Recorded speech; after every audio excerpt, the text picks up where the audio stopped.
Hare Krishna. Let's start with the opening prayers and then we will continue.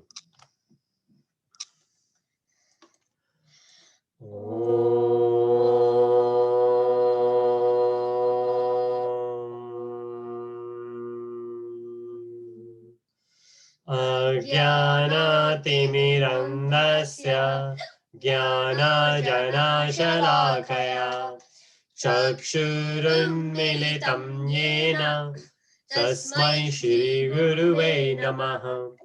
Shri Chaitanya Manobhishtam Stapitam Yena Bhutale Swayam Rupam Tadamayam Tadati Swapadantikam Vandeham Shri Guru Shri Yudapadkamlam Shri Gurun Vaishnavamscha Shri Rupam Sagrajatam Sahagana Raghunatha Vitam Tam Sajivam Sadhvetam Savadutam Parijana Sahitam Krishna Chaitanya Devam Shri Radha Krishna Padam Sahagana Lalita Shri Vishakha Vitamsha He Krishna Karuna Sindhu Dina Bandhu Jagatpate Gopesha Gopika Kanta Radha Kanta Namastute Tapta Kancha Gaurangi Radhe Vrindavaneshwari Vrishabhanu Sute Devi Pranamami Hari Priye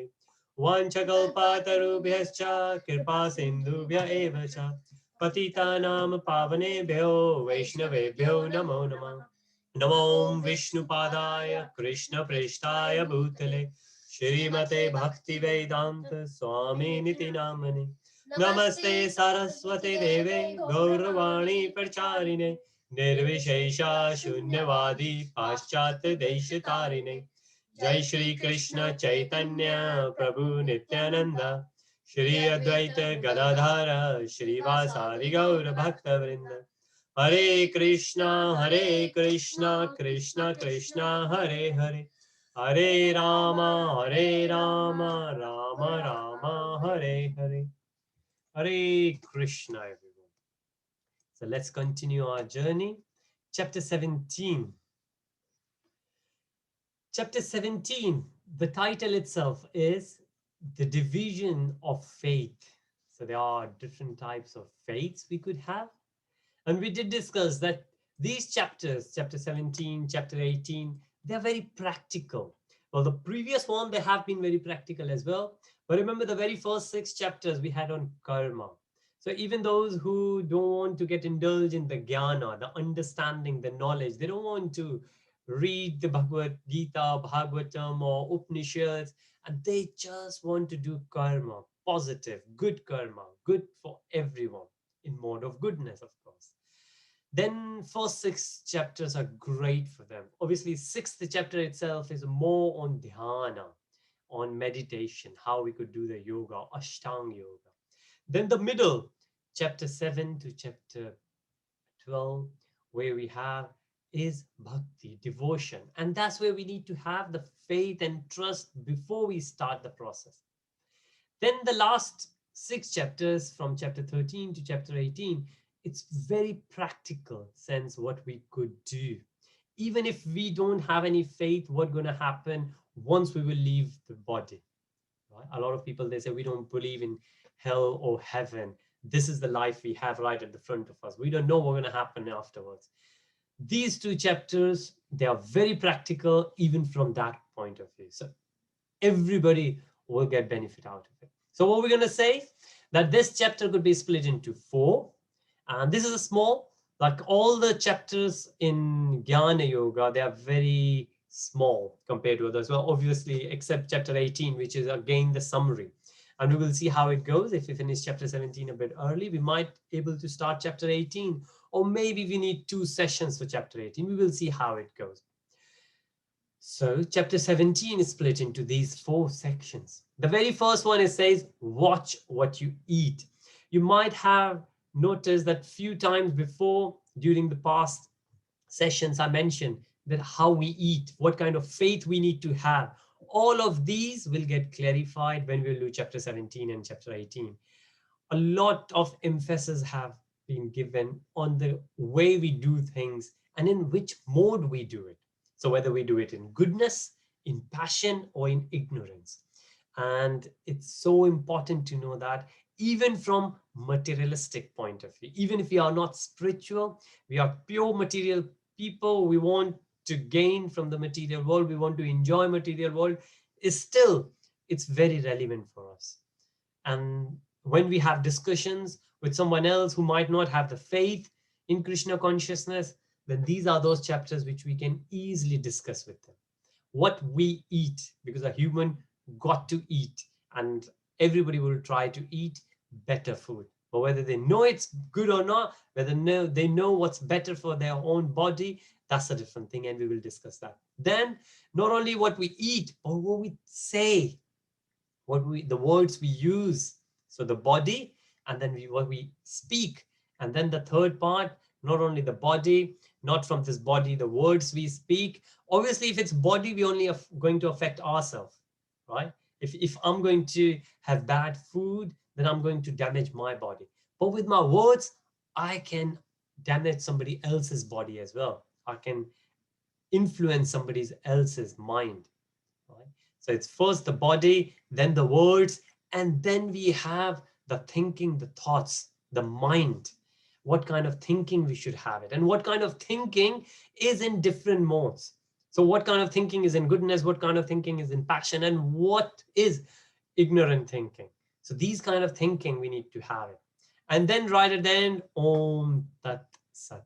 This is a very renowned way of rishis, yogis to finalize things. So now when we end up, they always say that. And still there are many cultures coming from Vedic culture. Then still when they do the lectures right at the end, they always say Om Tat Sat. This is the way we end things, just to summarize everything. So let's get into it. As I say, it's pretty forward and it's very practical. And let's do a bit of engagement. Let's try to see whether we agree with this or not. So in another way, another form, the way we say the very first thing we're going to say in very first 7 verses of this chapter, one's mode determines one's activities, faith, and worship. Remember what we said? We said in here, the chapter's name is Division of Faiths. Now what we are going to understand is that based on what we have these divisions. Right? And once we understand that, then we will be so much happy, because if somebody else is going to come and discuss with us his or her faith, we can understand. We can understand, what's the background behind it. And we also know if we would like to interact further with them or not, right? Because we understand how 3 modes of material nature, they work. And that's the first 7 sections. Verses of this section. Then moving on, as we said, the food we will see, food in goodness, passion, and ignorance. Then we will see the sacrifices we do, and then austerities we do. So sacrifices and austerities, and we will see what's the difference between all these two. But as you can see from the picture, sacrifices when we are giving something away, right? We are doing it for somebody else. Austerity when we are doing it for ourselves, right? And again, some people think sacrifice as the mental, austerity as physical, but it doesn't has to be that way. Both sacrifices could be physical and mental, and both austerities could be physical and mental. And then the charities we do. Remember what we discussed, that there are different. Somebody said that when we do the charities, then charity got to be good karma. Charity got to be in mode of goodness. And what we're saying here, that it depends. It depends what kind of charities we do. How do we do charities? And it's so interesting. Now, Bhagavad Gītā is giving all this info. And as I said, that even if we don't want to get into the intricacies of Krishna, Rama, and any other, because a lot of time people, they worship demigods. And they say, we are quite happy worshipping our demigods, right? In February, a lot of Navratri will come. Another form of Shivratri will come, Ganesh Chaturthi will come.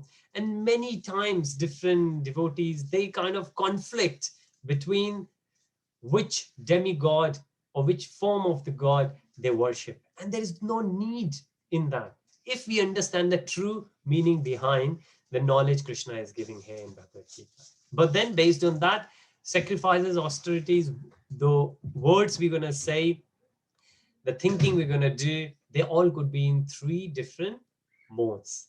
And based on that, right at the end, few verses just to summarize it when we say Om Tat Sat, and the glorification of Om as well. Okay. Any question before we go any further, please? Okay. All right. So 10 minutes to introduce the chapter, and now let's get into it. Right. So the very first thing it says, because the name of the chapter itself is division of faith, and what we say here is, so this is coming from 17.2. So verse 2 of chapter 17 is coming straight from Krishna. Shri Bhagavan Vacha Trivida Bhavati Shraddha. Shraddha is faith. And that's the reason. Now you might think the title of the chapters, if you think about it, Bhagavad Gītā itself is the dialogue it's a conversation between Arjuna and Krishna, between a teacher and a student, between a spiritual master and the disciple. Now, when Krishna was giving this knowledge, Krishna didn't say, okay, now the chapter 17 is going to start and the title is this. No, it was a kind of discussion. So Krishna might have said, okay, now I'm going to tell you about this. And based on that, the name of the chapter come up. And most of the time, the name of the chapter is revealed in first or second or first few verses. For example, here you can see the Shraddha, the 3 kinds of faith we have. The Supreme Personality of Godhead, Krishna, said, according to the modes of nature, which we have discussed, 3 modes of material nature, goodness, passion, ignorance, what we call Sat, Raj, Tam, acquired by the embodied soul. Now, this is very important, embodied soul. And again, this is the English translation of the Sanskrit up there. So Sanskrit is such a beautiful language, but in any language, the adjectives used are very important. It says embodied soul. Well, we understand that the soul is inside, soul is pure, but soul is embodied, which means within the body, soul lives, and the material, body is material. That's why soul never dies, body dies. So if you understand that, we also understand passion, goodness, ignorance. These are material modes. Material modes could only affect material body. These modes cannot affect the soul. The only problem is that we take ourselves as the body, not the soul. As soon as we realize, we come to the level of Brahman, where we realize that we are Brahman. We are the soul. We are not the body. These material modes, we will transcend from these modes, which means these material modes will not affect us. So based on the modes we have acquired, one's faith can be of 3 different kinds, in goodness, in passion, and ignorance. Now hear about this. So Krishna has made it very clear. So the faith we have, a lot of people, they say, oh, well, the faith is because I'm Hindu, because I'm born in Hindu family, I'm Muslim, because I'm born in Muslim family. I recently asked, a couple of weeks back, we were having a discussion, and I asked a cousin of my friend, and we were on a virtual meeting, and he said, well, I'm Hindu. So I said, why do you think you are Hindu? He said, well, I don't think, I know I'm Hindu. I said, why do you think that you know you are Hindu? And he said, because I'm born in Hindu family. I said, okay, so do you think that if somebody is born to Hindu's parents, then the person will automatically become Hindus? And then he kind of got the message. He said, okay, I see what you mean. I said, do you do anything? What it says in Sanatan Dharma, what Hindus should follow? He said, no, I don't really. I don't. He's an honest guy living here in London. Well, I'm not saying all the guys in London are honest, but being in a friend circle, you could discuss those things. And if you think about it, this is a lot of time we think. A lot of time Brahmins say a Brahmin is a Brahmin because the Brahmin child is born to Brahmin family, Brahmin parents. But what Krishna is saying, that one's faith can be of these 3 different kinds based on the modes of nature acquired by the embodied souls. Which means, what do we acquire? We can acquire this, of course. If you are born to a family, we can acquire this through the parents. But until unless we follow that, that doesn't really matter. What do we call ourselves, right? It doesn't really matter what do we call ourselves. And there are a few analogies in that as well, which we shall discuss. But moving on. Now we have said, So Krishna says, okay, hear from me, Shruno, listen from me. And then Krishna says, worship. There could be worship in mode of three different modes, material modes of nature. And then say, wow, what kind of that could be? It says, men in mode of goodness worship the demigods. So Devi Devta, because Devi Devtas are above us, if you think about it in spiritual terms.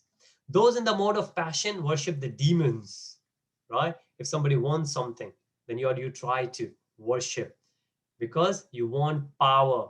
Passion is usually there when you want to do something. And if you really want to do something, demons are great. If you see the Shastras, demons have always been a lot more powerful than demigods. And Mataji, I've just noticed you raise your virtual hand. Please. Yes, Prabhu. Just a question.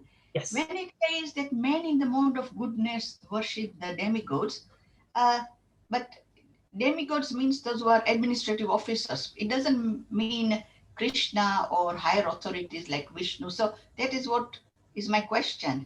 Yes. Very, very nice question, Mataji. It's worth pondering over because remember, we always say if somebody worship Krishna or the Supreme Personality of Godhead, then that person is beyond these material modes of nature, which means Okay. the person does not want anything, which means the person is not in goodness either. If somebody is in goodness, that means the person is conscious, I'm doing something good, which means the person would like to have something in return as well.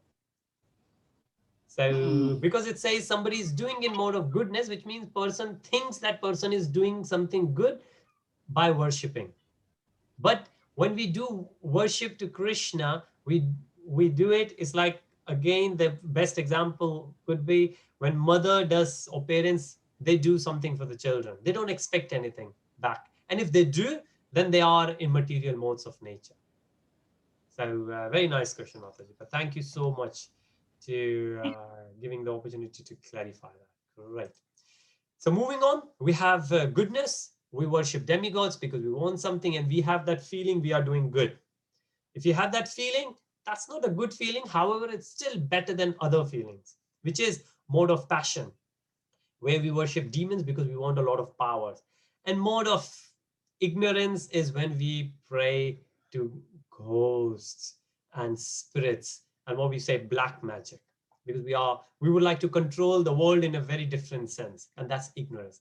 These are kind of worships we have. Now a lot of time most of the people will say, well, okay, in that sense we are at least in mode of goodness coming from Indian subcontinent. I will say most of the time that's right. Yes, yeah.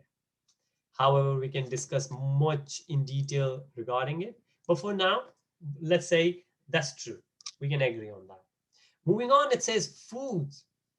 So the food items we eat, they could be in different modes as well. So we have seen the worship, but now let's think about the food.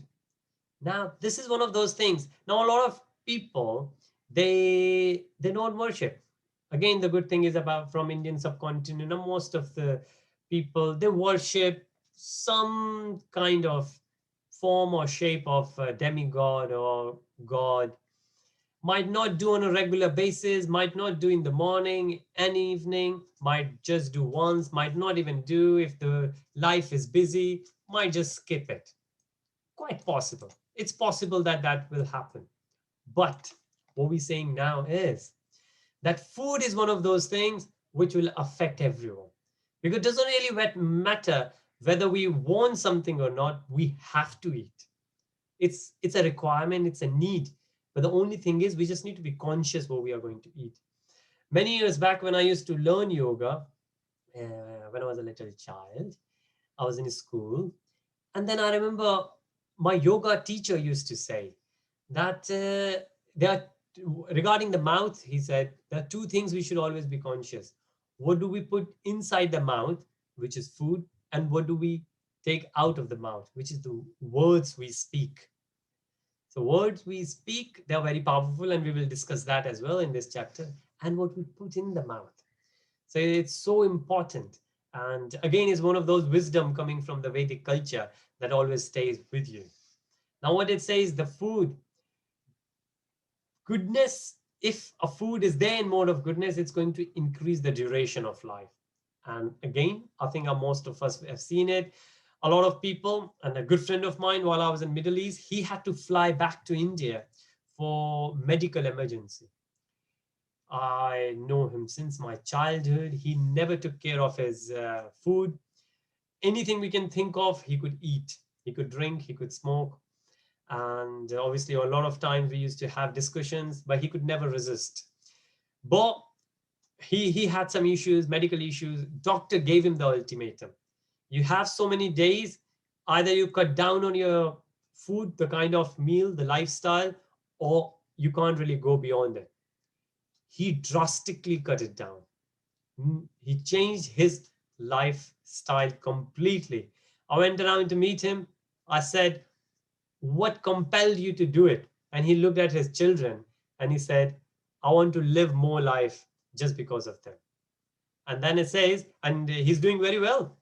He's actually now looks like 10 years younger than his age, because he's vegetarian. He has cut down on everything. He's doing a healthy exercises, a great lifestyle he has achieved. And a few days back, he had his birthday. So I called him. He's doing great. But when I heard this, increase the duration of life, he's a classic example, right? And I'm sure you might have seen, and it has in any way says, when we grow old, a lot of time doctors advise us to either go vegetarian, go vegan, or at least cut down on non-vegetarian. There are many who say, no, we never, or my grandfather being that old, he was always vegetarian, he was always non-vegetarian. But again, must have cut down on. So, and it's a natural tendency, and we will see. But it says duration of the life will increase. Well, now who is there who doesn't want to live longer? But it's not about only living longer. The main thing, something even better than that, is the amount of time we are going to live, whether we are going to be healthy or not. Now, let's say somebody going to live 100 years, but unhealthy life with all of diseases, eating tablets almost every day. And somebody who going to live only 50 years or 40 years, but he's going to be very healthy. And there are many examples. Adi Shankaracharya, if you think about, and if you think of Vivekanandaji, Yogananda Brahmanansi, they were like between 30 and 40s. They never went up. But the kind of life they lived, they have opened the institutes, which a lot of people, humanity is getting. Not only in India or Asia, all over the world, people are getting benefited just by the lifestyle they have given to others. So what it says, purify one's existence. It gives us a strength, health, happiness, and satisfaction. Now it says what kind of, this is the benefits of eating food in goodness. But what kind of foods are supposed to be? And I will share the link where a lot more fruits are of foods in goodness mentioned. But it says juicy, fatty, wholesome, and pleasing to the heart. Like another mention is, I think it says 3 hours. A cooked food should not be older than 3 hours. So once we have cooked, within 3 hours, we should eat that food, and it stay in mode of goodness. Well, of course, if it is anyways a sattvic goodness food. Then moving on, and feel free if there is any question on that. If there is any kind of food you think is, for example, muesli, cornflakes, do we think it's goodness or it's passion or ignorance? We can think about it. But then it says the food we eat in passion. Now these are bitter, too sour, salty, hot. Now it says salty. Now that doesn't mean we should not use salt. It says too much, more than required. And you would notice a lot of time, a lot of Hare Krishna, a lot of mothers especially, they love to have extra chilies while eating. And that comes into passion as well. And pungent, dry, and burning. Now, dry fruit, if you think about a lot of sandwiches which are old, sometimes kids, they take it in the morning, they wrap up and they have that as a lunch. Now, that's not food full of goodness. It won't have the nutrients what we need, whether we use religiously, spiritually, or even if you'll see nutrient values out of it. But our Vedic culture gives it all. Whether we use it or not is a different thing. Dry and burning are dear to those in mode of passion, and we have seen it. Such foods cause distress, misery, and disease. Now, it's not only because they are in passion. Somebody say, "Well, it's good. I'm high on my career. I like to do things in passion." Like somebody say, I'm more creative. I want to write a lot, or I like to design a lot of creative things. I want to be in passion. But it's not only about that. It says that these food they call distress, misery, and diseases. And we have seen this. We have seen this. Again, we have to moderate. It's not, of course, depends on if a Kshatriya is there, then that Kshatriya, like a soldier, if the soldier for some reason needs, no, even though these days doesn't really matter, you will get vegetarian, different kinds of vegetarian food for everything. But for example, if there is a wrestler, and if that wrestler needs some kind of passionate food, makes sense, but not in a day-to-day life what we do. So there's a very distinct difference we can see between goodness and passion when it comes to food. But what we should avoid is this, which is full of ignorance.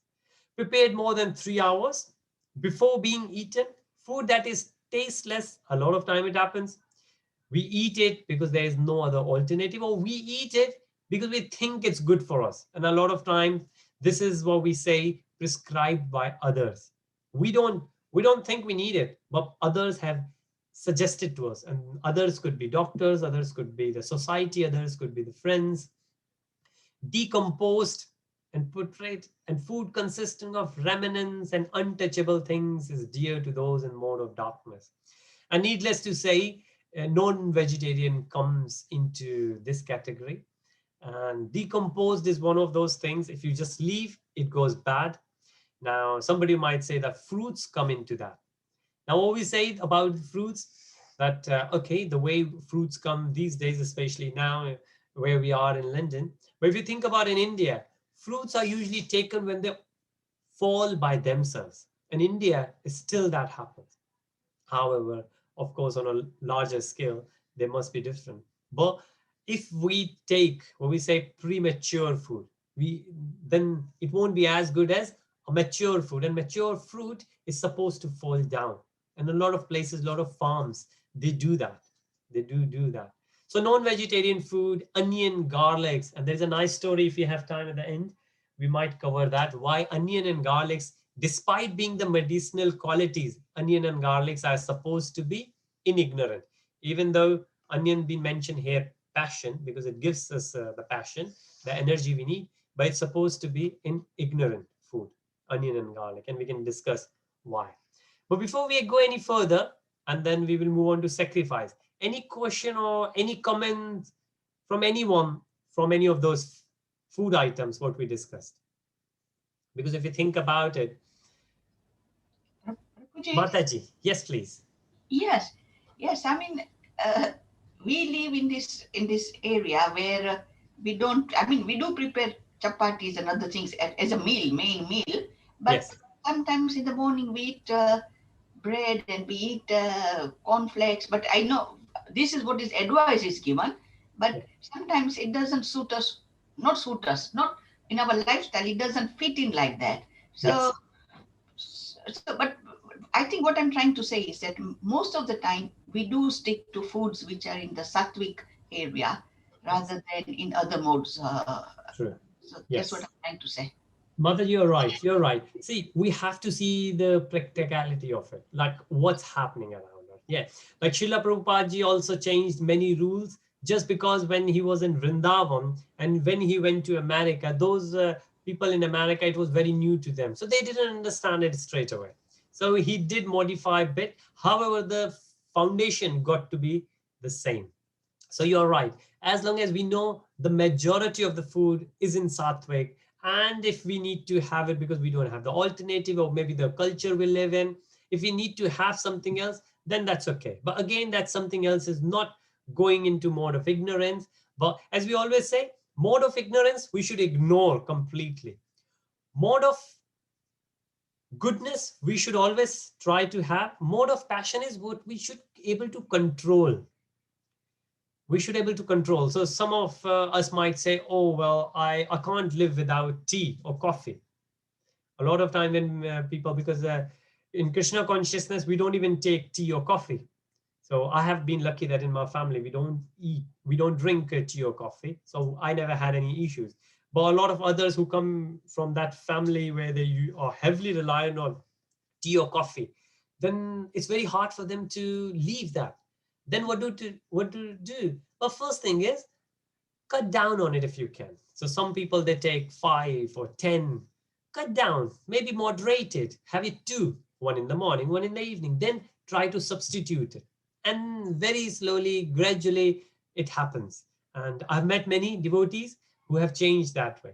But you're right, Mataji. The only thing is that we should be conscious of it. And yes, yeah, you're right, Mataji. Decaf tea and coffee, we can have it. And there are different types of tea and coffee these days we take. That's what I changed Yes, about few yes. months back. I mean, we don't. Right. I was Very eating well. onions, garlic before, but that's all stopped. Oh, And very well. he was the last thing which I stopped about 2-3 months back. So, so Very because of well. coming into Krishna consciousness, so in a way, the food is good what I eat, but it's sometimes it all lapse. Thank you, I know. Prabhuji. Yes. Hare Krishna. Thank you so much, Mataji. And yes, it's a gradual process. Nobody is going to force. We just need to watch ourselves. So again, mode of ignorance we should ignore. Mode of goodness we should aim for. Mode of passion we should try to moderate as and when we need it. So nice. So it's a very real, practical way. Thank you. Okay, so we move to the next segment, which is now on sacrifices. Now, if we think about sacrifices, we did touch base on sacrifices before, that what kind of sacrifices they could be. Now, this is most of the time we think of sacrifice, which is yajna. Well, it's called fire yajna.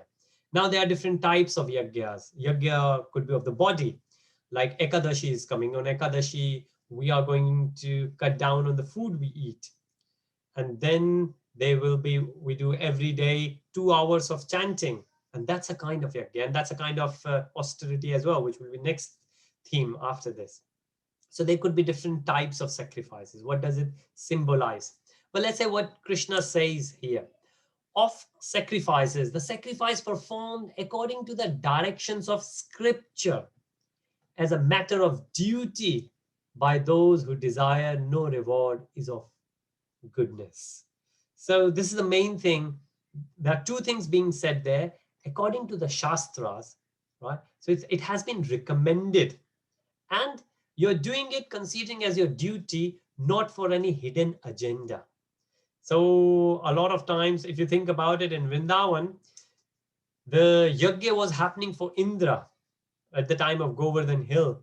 If you think yajna was happening for Indra, now some people might think they used to do the yajna so they will get the rain. And expecting something in return is not good, is not in mode of goodness.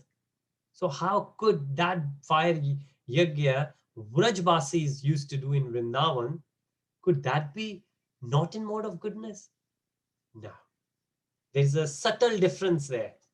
How? They were not doing the yajna for the rain.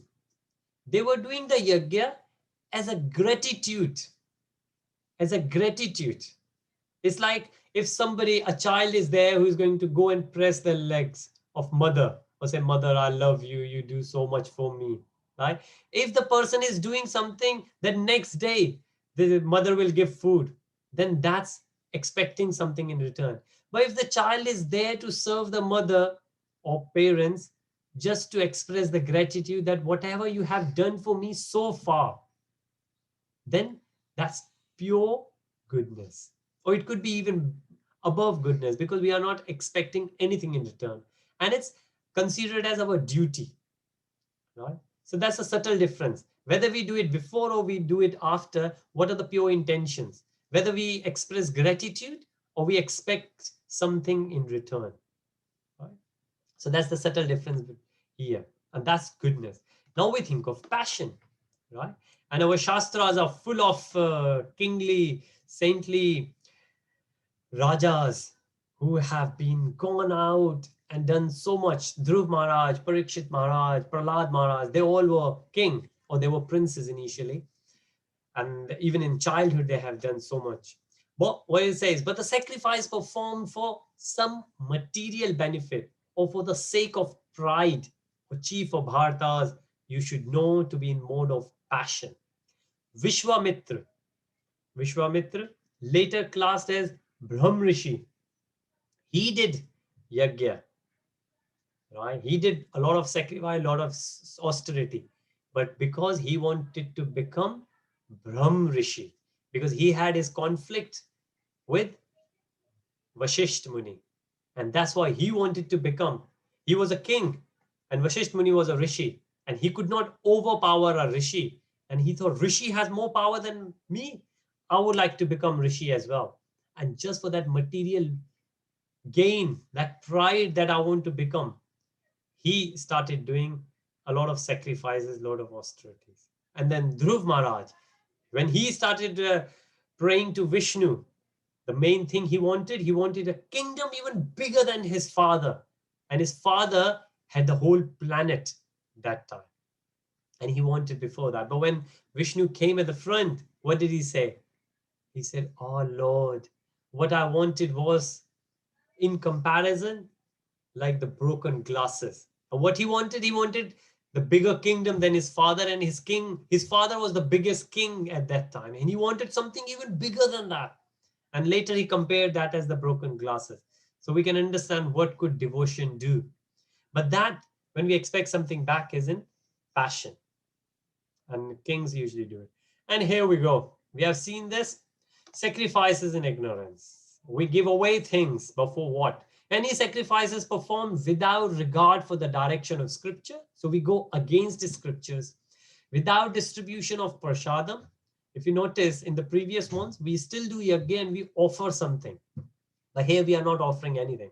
Without chanting of Vedic hymns and remunerations to the priest, and without faith is considered to be in the mode of ignorance. So sacrifice is giving away something.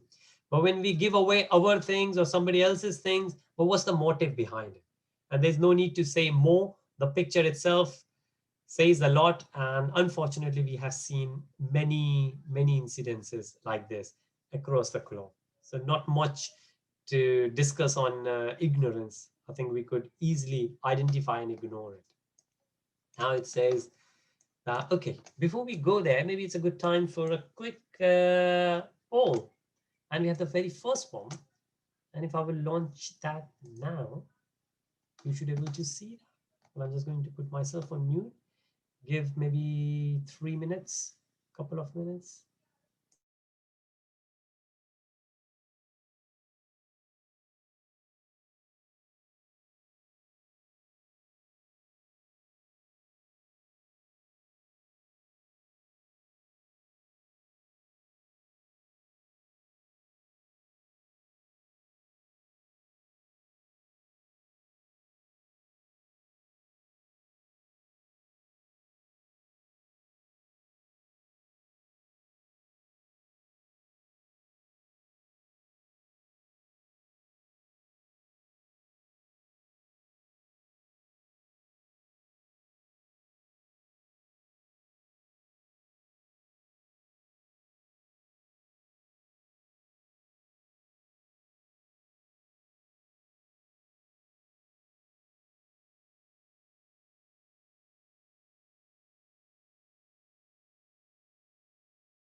Hare Krishna.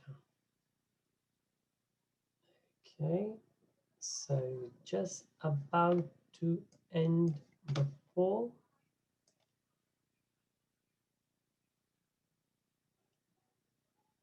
And maybe some of the questions we haven't completed the answers, and which is good in one sense, because when I'm going to share the answers, then you have the opportunity to reflect back on the chapter.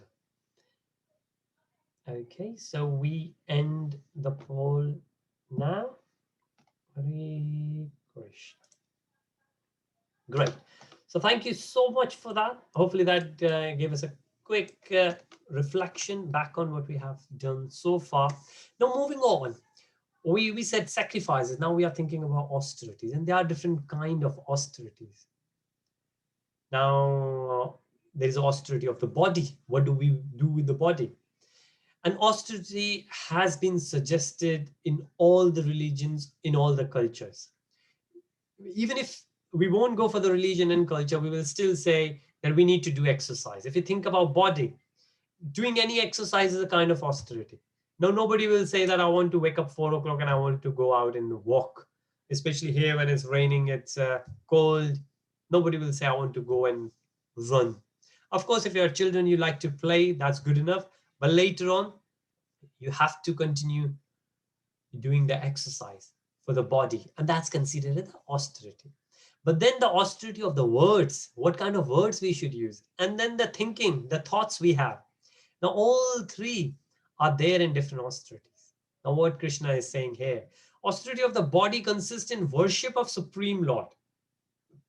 So with the body, if we see in the picture what we are doing, we are offering to Krishna. The spiritual master, it could be our spiritual teacher, and the superiors, like other Vaishnavas, we could serve our mother and father, we can serve with our body. And how we do it? We keep our body clean, we keep it simple, we keep it celibate, and we keep it non-violent. So we are not going to do any of those things. So what we do, we serve others. What we don't do, we keep it clean, simple, celibate, and non-violent. It's very simple. What we should do, what we should not do. And then speech. Now, again, it's very simple to understand what kind of speech should we have. We should be truthful, pleasing, beneficial. Now, you might think this is like any other self-help guide. You get it in the market, and that's so true. Bhagavad Gītā has everything covered. And that's why we say if we understand Bhagavad Gītā, if we follow Bhagavad Gītā, we don't really need any other self-guide. Any kind of confidence we need, any kind of personality development we need, everything is covered here. Right? The relationship will improve because it will make us become a better human being. And that's the fundamental requirement for any great relationship, personal or professional. And then not agitating to others. So our words should not agitate others. So we should not say bad things. And then regular reciting Vedic literature. And shloka recitation is there. Why we do it? We do it because that purifies our words. What do we say? The words we say. The practice we do, we repeat it back again and again. And then it said, and the satisfaction, this is for the mind, satisfaction, simplicity, gravity, self-control, and purification of one's existence are the austerities of the mind. Now, a lot of time people say, like Arjun said it as well, how to control mind. How? Krishna says it's very hard to control it, but we can engage. It's like horse is compared, well, all the senses are compared as horses. Now, if you think about if we are sitting on a horse, right, and if we want horse to turn left, when we have just started, horse is just going slow, slow, slow. It's much easier for us to control and move on the left. But let's say now horse is on the very fast pace, and then if we try to control the horse, could we do it? Very, very, very, very hard. Think about it. If you are driving, when the car is in the moderate speed, regulated speed, we can control the car. If car is very fast, just to turn it, simplicity, the reaction is much more impactful. And this is what happens with the mind as well. When we engage ourselves, for example, the child hasn't started playing video game. And if you ask the child, could you do this, maths? And then you do this, and your play, and the child will say, okay, let me study a bit and then I will do. But while child is playing in the middle, if you come along and say, could you stop it and then play, how agitated that child will become, right? Why? Because the gravity is too much at that time. The horse, the car, like mind, is very heavy engaged at high speed, high pace. So what we are saying is, rather than, so again, the way we say prevention is better than cure. Obviously, cure, we need to do it, but try to prevent rather than getting to the level where we have to work on the cure. And that's where the simplicity comes in. If we just keep ourselves that simple, we will not engage our mind. Then it's much easier for us to self-control and we will be satisfied, content. This threefold austerity, so body, words, and mind, speech, performed with transcendental faith by men, not expecting material benefits, but engaged only for the sake of supreme. So the whole benefit is that we are not doing it just to get the material gain. However, material gain will come itself. As we said, we will take care of our body. If we will think of the words, then our relationship will improve. If we think of the mind, our distress, our anxiety will go down. But we are doing it for spiritual benefits. The material benefits, they are the byproduct. We will automatically get them. So that's what we should do with them. But it says penance performed out of pride. So we do it, and now a lot of demons, they do it. They do penance. Oh, Hiranyakashipu. Nobody else could do it as much as that. And for the sake of gaining respect, honor, and worship, like Vishwamitra did it. That's a mode of passion. It's neither stable nor permanent. Now think of it, any demon, doesn't matter how powerful, didn't stay for long because it's unstable. It's not permanent. So that's why we should not work off austerity. Now, another one is ignorance, foolishness, with self-torture or destroy or injure others. It's said to be mode of ignorance. When we say we want to kill the animal, we want to give the sacrifice of animal to the goddess, then that's mode of ignorance. That is one kind of sacrifice, but it is mode of ignorance. There is no need for us to do it, especially in Kali Yuga. There is no need to. And then we say the charities. So everybody will think that charity is always good. What kind of charity could be bad? And then it says the charity given out of duty without expectation of return at the proper time and place and to a worthy person is considered to be the mode of goodness. So next time, if you will think about it, so for example, when I remember the story, somebody said, okay, there were two friends, they were walking and they saw a beggar, and there were, one of the friend was the wealthy. He said, okay, let me take my jacket out and let me give this poor beggar who is in the cold and he's suffering. So the other friend said, okay, good, you're a good man, give it away. And then this rich guy, he took the jacket out and he's just waiting. So the friend said, what are you waiting for? He said, well, see, there's nobody around. When I will give it to him, to this beggar, at least let few people gather. So everybody will figure out that I'm the one who has given it. So people will know about me. And that's not. So that will still be a charity, but that's not the right frame of charity. How good returns that charity will bring? Not much, not much. Of course, the person will get false ego, person will get pride, and that's very bad. Then we said expectation of some return, as we discussed, with a desire of fruitive reactions. A lot of time we say, a lot of time people always say to Hanumanji, to Ganeshji, oh, we will make a temple for you, or we will do so many laddus for you, like 1 ton laddu, we will give it to you. Could you do this for me? That's all fruitive reaction. This is just like a trade. It's still a charity if you think about it, but it's a kind of trade we do it. And that's more of passion when you expect something. You're not harming anyone, but you're still expecting something in return. And charity performed at an impure place, at an impure time, to unworthy person or without proper attention and respect is said to be mode of ignorance. It says, if you give away money, for example, to beggars, and if beggars will go and buy drugs from it, then we get the karma out of it. Not the 100%, because obviously they have done the karma, but we will get our part as well. Because the money we gave, they could buy something wrong. So that's what we need to be very careful, what kind of charity, to whom we are giving the charity, and what time we are doing the charity. We really, really, really need to think of these things. And it's very important. It's very important in that sense if you think about it. So this is where we are. This is what we have discussed so far. So the very first thing is eat.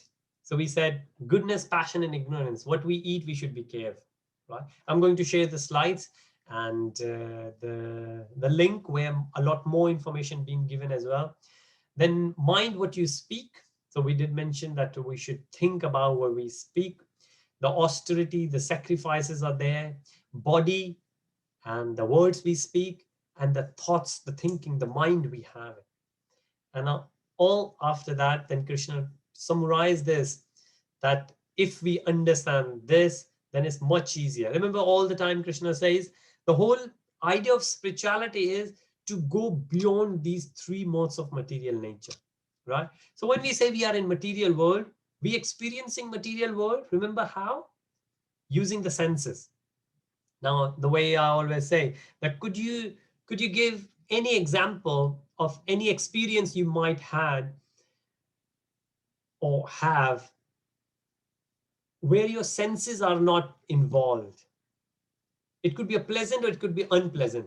If you think about it, any experience, pleasant or unpleasant, which you can share with me or anyone, where there was no senses involved, it won't be possible, because we live our material life. Everything we experience is due to these senses, and these senses, they are engrossed. They are, of course, belongs to the material body, but they are engrossed in material mode of nature.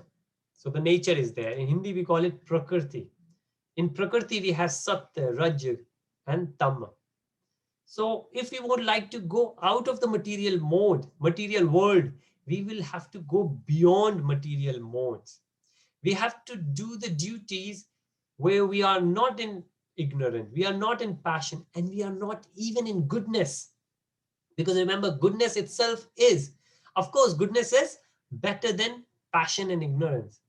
But goodness is not the ultimate. It's like a child is there in year 10 and you will say, you are doing great. But year 10 is not the main. You got to do year 11, you got to do year 12, and then you have to go to university. Remember the ultimate aim. So yes, year 10 is good. Yes, goodness is better than passion and ignorance. But goodness itself is not the aim. We don't want to become Brahmins. We would like to become Vaishnavas. Vaishnavas go beyond Brahmins. However, if we become Brahmins, that at least better than others. Now again, better than others is not that Brahmins are better than others. Better Brahmins are one of those who read the scriptures, who understand the scriptures, who can share the knowledge with others. That's what we call Brahmins. It's not again because Brahmins are born to a family. Somebody who is, for example, if you look at me, I'm working, wherever I'm working, I'm taking money out of it. That's the job of a Shudras. So Shudras, they get the money for their service. Then we have Vaishyas, they do the business. So all the business industry, they are the Vaishnava. Then we have Kshatriyas, they are the politicians. They serve, they get some money out of it, but that's money is not the main thing. Serving is the main thing. And then we have Brahmins, like the priest we have. They don't do it for the power. They don't do it for the prestige. They don't do it for the money. They do it, and the society give them the money to sustain, right? Whatever they need. But Vaishnavas are beyond it. Vaishnavas could be Brahmin, Kshatriyas, Shudras, Vaishnavas, whatever they are supposed to do. But whatever they do, they keep Krishna in the middle. They do all the sacrifices, all the austerities. Whenever they speak, whatever they think, they keep Krishna in the speech, in the thinking. And with the body, they serve Krishna and Krishna's devotees. And that's how Krishna summarizes chapter 17. Chapter 18 is very similar in the strategy, where a lot of different aspects of our life are discussed in very practical way in these three different modes. And then right at the end, chapter 18 is completed. We will see next Saturday 10 a.m. we will start chapter 18. We will not try to rush because of the last chapter. If in case we need to split into two, we might have another session after that, just to summarize chapter 18 and to summarize the whole Bhagavad Gita. And then we will start Goloka chart, which I have promised a few times. That Goloka chart, I have done it in Hindi before, and we will try to do English or Hindi. There are many people who would like to do in Hindi. We will try to do and discuss Goloka chart. Goloka chart gives us a bigger picture of a spiritual world, what's there in the spiritual world, and how from a spiritual world we fell down. We say fell down, and I will tell you later why. This is what Shastra says. We fell down from a spiritual world to material world, and how we can go back to material world. And within material world, what are different kind of things? For example, people say it's a three lok. There are three material world there are three worlds in the material world. What are those three worlds? There are different planets, and there's a mention that that Muni went from one planet to another. How? Goloka chart explains it well. But what do we need to understand before that is Bhagavad Gita, where in Bhagavad Gita we can understand that how to live our life spiritually. And it's just the lifestyle change, and of course the body, the mind, and the speech which goes along with it. And the soul is unaffected anyways. We just need to be aware of it. It doesn't matter whether we follow Jnana Yoga, Karma Yoga, Dhyana Yoga, Bhakti Yoga. The whole ultimate aim at the end is to realize that we are soul. And that's the first step. Then of course we can go later and we can see like Brahman, Paramatma, and Bhagwan. But the very first level is to reach to the level where we can start, not only that we theoretically understand, but we start implementing this knowledge that we are not the body, we are soul. And when we start doing these things, eating, speaking, thinking, when we think of these things consciously, then we start transcendenting these modes: ignorance, passion, goodness. If it's too much, then at least try to be in goodness. And then we will see, once we are in goodness all the time, it will be very easy for us to move away from it. So thank you so much. Any question at this point? We still have a couple of minutes. Prabhuji, Mataji, please. can you find it? I know, understood a little bit between sacrifice and austerity. So sacrifice, I find it hard to understand what it actually means. Austerity I've understood. Yes. So sacrifice is, like you say, doing something out of your comfort zone. Is that sacrifice? Yes. I guess you say, like chanting and fasting and sort of do more chanting on our agyaras. Is that what we call as sacrifice? Yes. Yes, Mataji. Usually sacrifice is external and austerity is internal for the body, for ourselves. Sacrifice, we do it for someone, for something, for some greater gain. But austerity, we would like to do something to ourselves. So that's like sacrifice is going out, austerity is going in. Yes. Yeah. In very simple terms, if you try to understand. So austerity could be that we are sitting down, we are not doing anything. And maybe we are not eating, we are not speaking to anyone, we are not going out to playing sports because tomorrow is my exam. That's my austerity. Yes. Sacrifice could be that I needed to go there, but instead of that, I'm going somewhere else. So I'm going somewhere else. I'm going outwards. So sacrifice is outwards, austerity is internal. Thank you for that Thank question. you, Prabhuji. Very well. So thank you, everyone. And Hare Krishna. I look forward to see you for the last chapter, chapter 18 of Bhagavad Gita, which will give more depth knowledge and summarize the whole Bhagavad Gita next Saturday, 10 a.m. Until then, Hare Krishna. Everybody, thank you. Thank you so much. Srila Prabhupada ki jai. Hare Krishna Bhakti Ki jai.